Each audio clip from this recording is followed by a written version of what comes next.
हाल ही के दिनों में वर्ल्ड बैंक ने माइग्रेशन को लेकर एक रिपोर्ट प्रस्तुत की है। माइग्रेशन मतलब पलायन।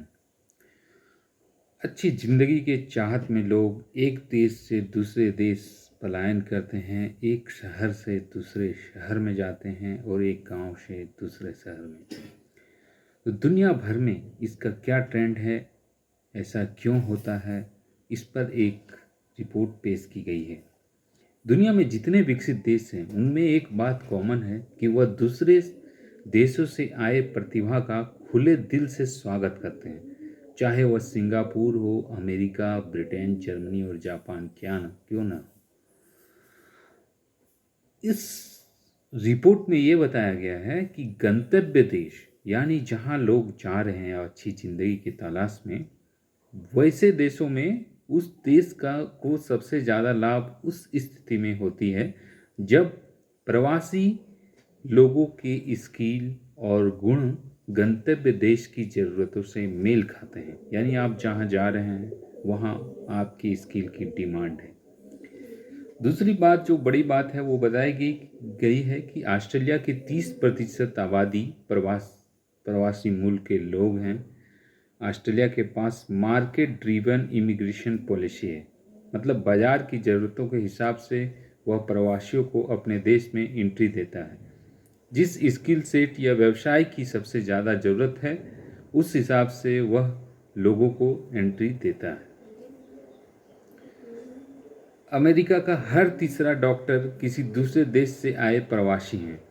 अमेरिका के 2/3 नोबेल अवार्ड विनर का जन्म किसी दूसरे देश में हुआ है।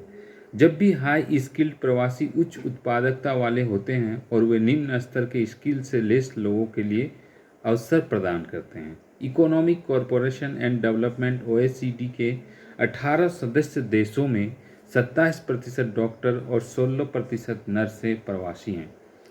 कई शहरों में खास तरह के स्किल वाले लोग आते हैं, जैसे कि कैलिफोर्निया, सिलिकॉन वैली में तकनीक, फाइनेंस के लिए लंदन, न्यूयॉर्क और सिंगापुर पसंदीदा जगह है।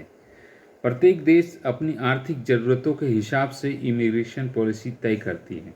उदाहरण के लिए अमेरिका में 185 वीज़ा कैटेगरी है, जिसमें हाई स्किल्ड वर्कर से लेकर सीजनल एग्रीकल्चर वर्कर तक शामिल है।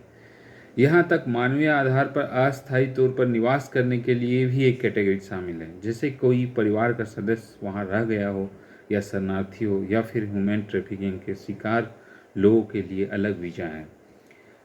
प्रवासी जब किसी दूसरे देश में जाते हैं तो अपने साथ व्यापार और निवेश को भी बढ़ावा देते हैं। वे अपने साथ सामाजिक पूंजी, व्यावसायिक नेटवर्क, मूल देश की भाषा, नियमों, बाजार के अवसर और संस्थानों के बारे में ज्ञान भी साथ में लाते हैं। प्रवासन संबंधी कानूनों को लागू करने से पहले विभिन्न देश की सरकारें, श्रमिक संगठन, नियोक्ताएं और अन्य हितधारकों के साथ व्यापक विचार विमर्श करती है।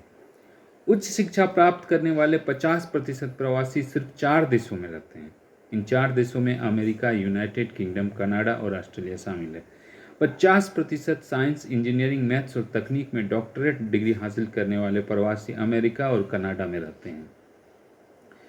श्रम प्रवासों को बेहतर बनाने के लिए डिग्री और कौशल प्रमाण पत्रों की मान्यता महत्वपूर्ण है। ऐसा करने के लिए गंतव्य देशों को यह निर्धारित करने के लिए व्यवस्था विकसित करनी होती है, जिसके तहत वह इस बात को सुनिश्चित कर सके कि मूल देश से आ रहे प्रवासी का स्किल और गंतव्य देश के मानक के साथ मेल खाता है कि नहीं।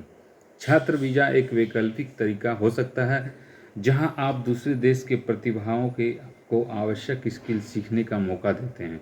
स्टूडेंट वीज़ा से सामाजिक जुड़ाव में भी मदद मिलती है। वे वहाँ के भाषा भी कुछ समय बाद सीख जाते हैं।